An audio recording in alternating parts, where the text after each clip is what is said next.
Good morning, everyone, and welcome to the Sirius Report. My name is Ken Shorgen. I'm here with London Paul. And Paul, while Ukraine has taken most of the headlines, there's something that took place just a few days ago that really has some long-term ramifications. And by this, I mean China and their opening of a massive multi-billion-dollar port, while at the same time, Biden and Blinken tell the people of Peru, we're going to build you a new choo-choo.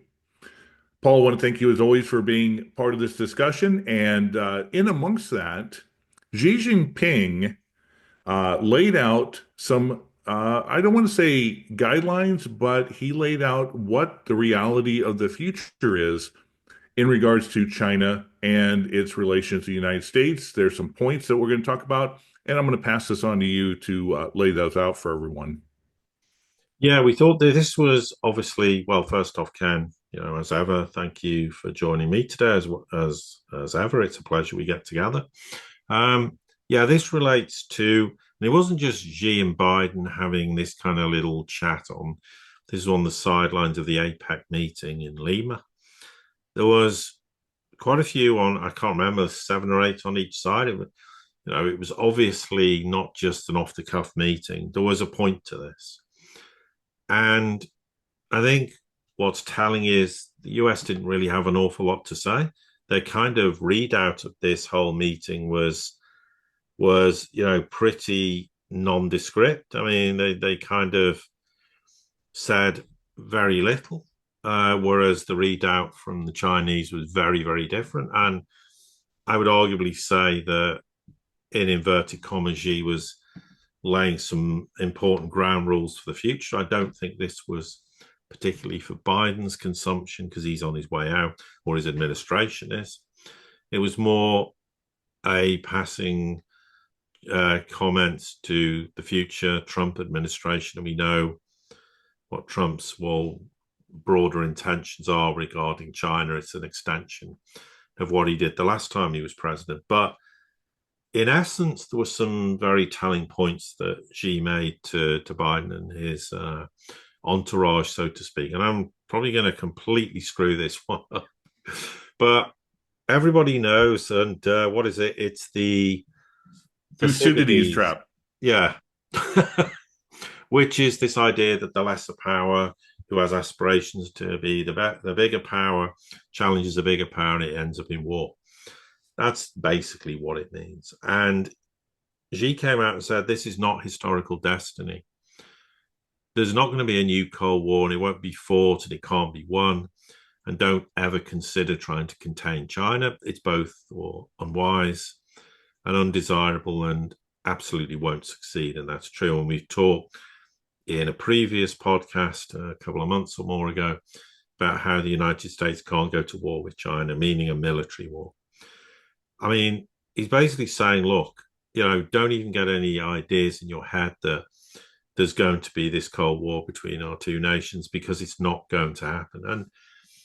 And I could see why there'll be the idea that there is a Cold War and it will be more an economic, financial Cold War. But effectively, Xi's making his position. It's not happening, and don't even consider it. Talked about trust and said, look, we keep our word, where the United States constantly says one thing, does something else. You have to understand how damaging this is to the global perception of you as a country, and also how damaging it is in terms of the mutual trust between us two countries. The other point was, look, you have to understand the world's changing. You have to treat us as equals. We are major countries. Neither side can transform the other based on what we want it to be, nor can one side suppress the other based on this kind of power status, and let alone deprive the other side of the legitimate right to development in order to maintain its leading position. So that's a very damning statement because effectively, it's what we've always said, the United States needs to learn to be a great nation amongst equals, and don't think you're going to do anything to impress your will upon us. And, for example, trying to weaponize the dollar, etc., because it's not going to work. If you try to do it, this is going to blow up in your face. The other point he made was about how there are red lines as far as China's concerned. We're going to have contradictions and differences. We're two major powers, but don't ever consider trying to damage our core interests and try and engage in conflict and confrontation. I know he's talking about there is Taiwan, the South China Sea, etc. He also talked about the fact that the United States has to adhere to the One China principle and the 3 Sino-US joint communiques. That's basically the foundation of bilateral relations. And on every level, they will have to be adhered to. Talked about the red lines being Taiwan, clearly. Talked about democracy and human rights, and the right to development are basically the red lines, and you can't challenge it. Don't even try to challenge us in that regard. They're basically the guardrails in our relationship, and they're not to be considered to be broken. Obviously, the need for dialogue and cooperation, and also just being responsible custodians, because we're two major powers and we have to make decisions. Sometimes we need to work together for the betterment of the world. And if there are tough decisions, then major global powers should talk about it and try to implement something that is to the benefit of all parties concerned, something the United States for far too long has been incapable of doing. So in a broad sense, they're the kind of points made, but they were said in a way that wasn't in a sort of soft kind of benign way. There was some steel behind it, some resolution behind it, and to make this position clear about Taiwan and go, look, any idea of Taiwanese independence, forget it. And if the US wants to maintain peace in the Taiwan Strait, you have to adhere to this. You have to recognize the Taiwanese independence nature of the DPP, who wants a degree of independence, but actually doesn't want to be, as far as China's concerned, a separate nation, have independence. Just forget independence. It's not happening. And you have to clearly oppose Taiwanese independence and support China's peaceful reunification. Now, people say these are words. They're not words. China made the point not that long ago of blockading the island in a military exercise to prove the point they could blockade it with ease and take the country. Therefore, with ease, because it's an island, you can cut it off. They can cut the energy supply to the island very quickly. Taiwan would capitulate.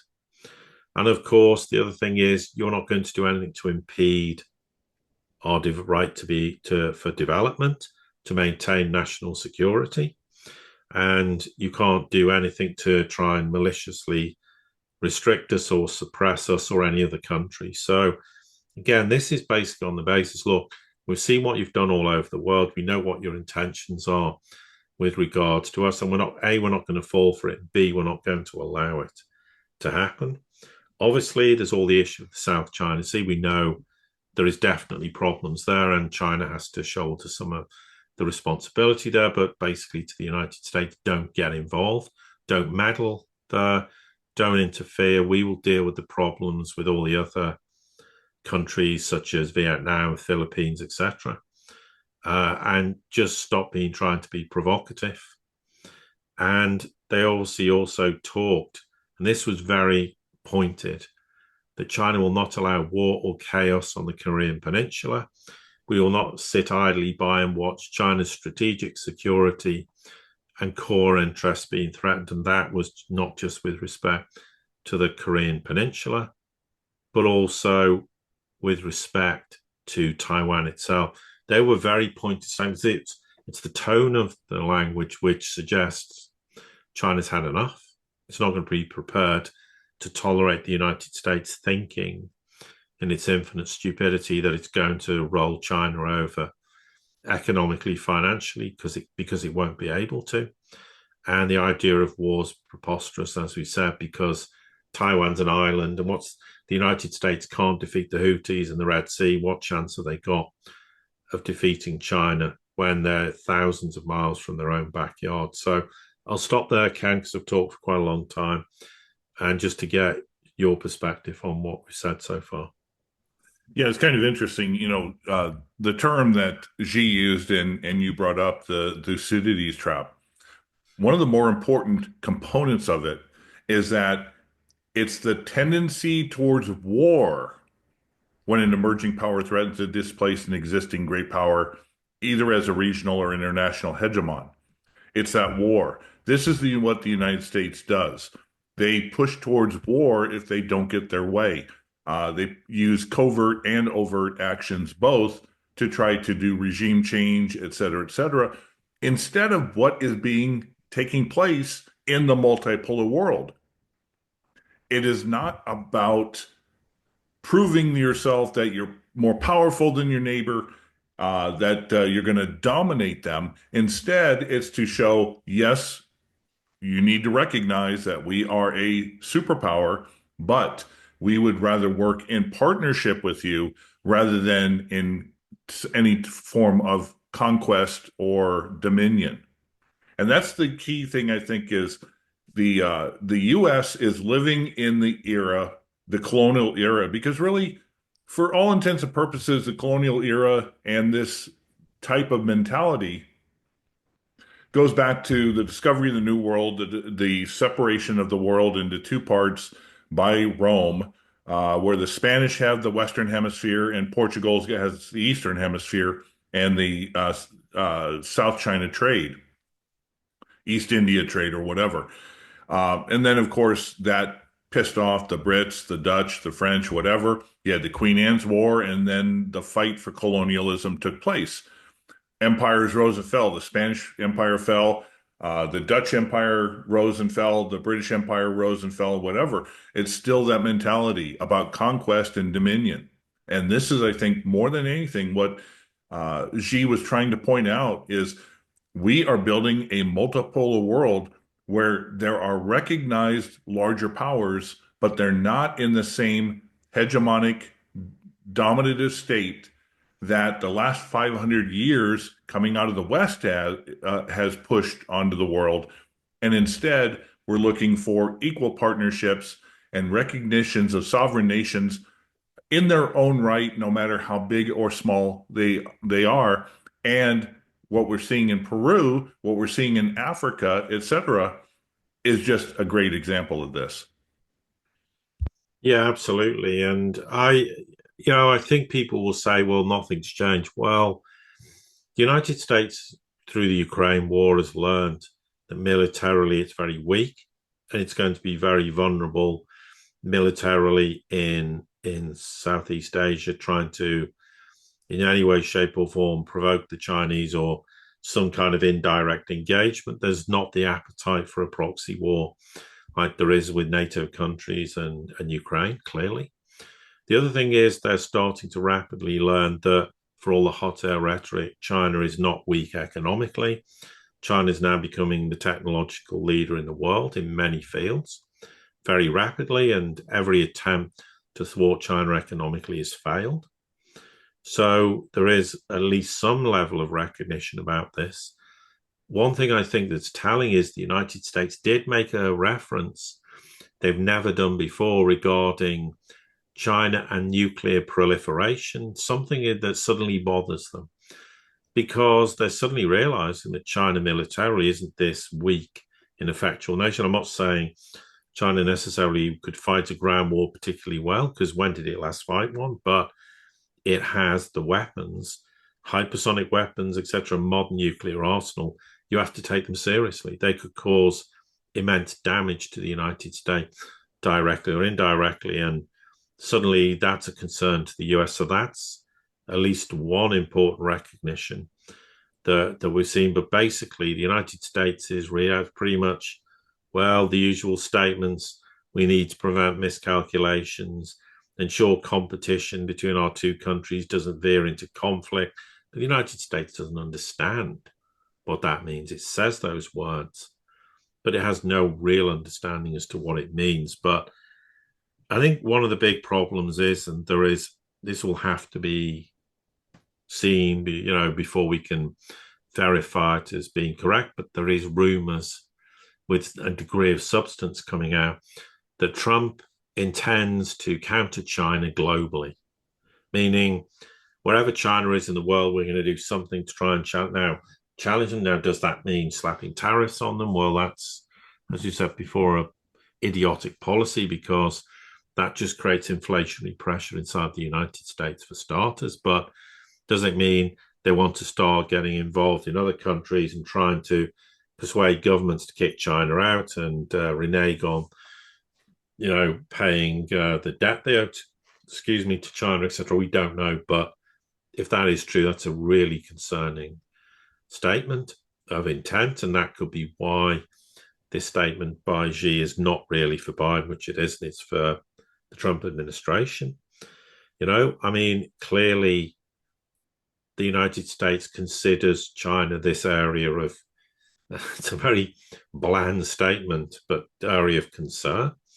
And clearly, I think Trump wants to diminish China's influence around the world. He tried it last time and it failed. If he tries it again, it will fail. And this time, China's not in the mood to pacify the Americans. They're likely to do things like they did. You're not having gallium and germanium, which is needed for semiconductor production. We don't really need you as an export market anymore. We're, increasing our exports to global South countries. So, if you push us too hard, we might just pull the plug, and there are other resources we won't give you anymore.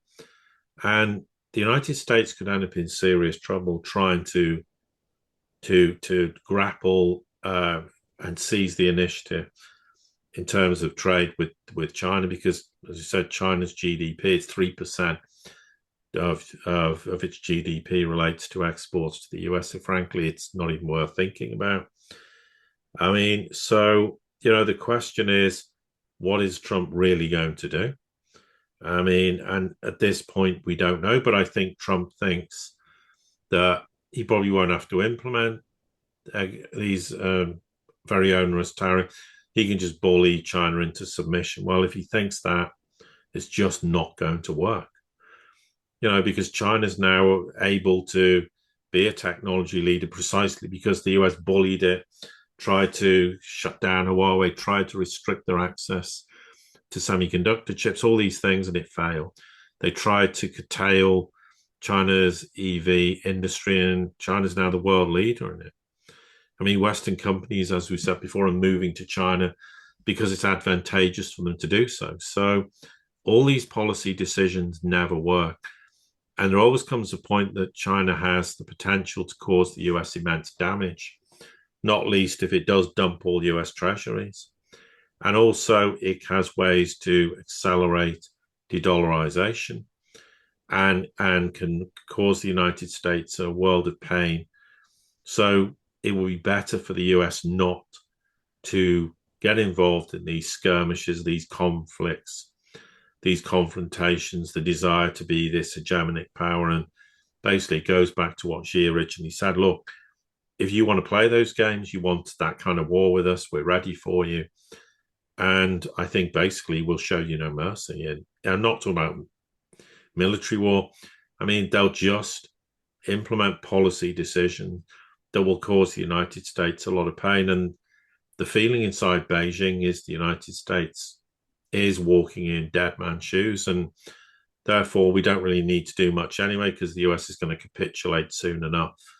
And then when that happens, what's the United States going to do? They'll have so many internal problems. They won't be interested in China, Russia, or anywhere else. They'll have to deal with all the internal difficulties that are coming. So let's just wait for that moment. But if the United States really tries to challenge China, there's going to be a response. And the US, I think, could be quite surprised and a bit shocked as to what that might be. And that's why I think Xi wasn't exactly strident, but he was laying down the law in a kind of Chinese kind of way of making some points, but beneath it, there was some more gritty substance to it. And I think the West needs to pay particular attention to that and not dismiss it as being irrelevant. I agree. And I think the epitome was exactly what we saw in Peru, in Lima, over the past few days. China builds a massive deep water port while Blinken goes on and says that they are funding a little choo-choo train as if we are offering them the world and instead get little scraps. That's the mindset of the old world versus the new world of what the multipolar world, what China is offering as a superpower. Anyway, any final comments? I think we covered quite a bit there, Paul. Yes, we did. No, I think that's a good point to stop. Very good. Paul, as always, thank you for your insight and for being a part of this discussion. And And likewise, And to everybody here at the Sirius Report community, thank you as always for your great support. Don't forget to subscribe, like, share, comment, pass this on to anybody you think it might be important. And until the next time we get together, have a great day.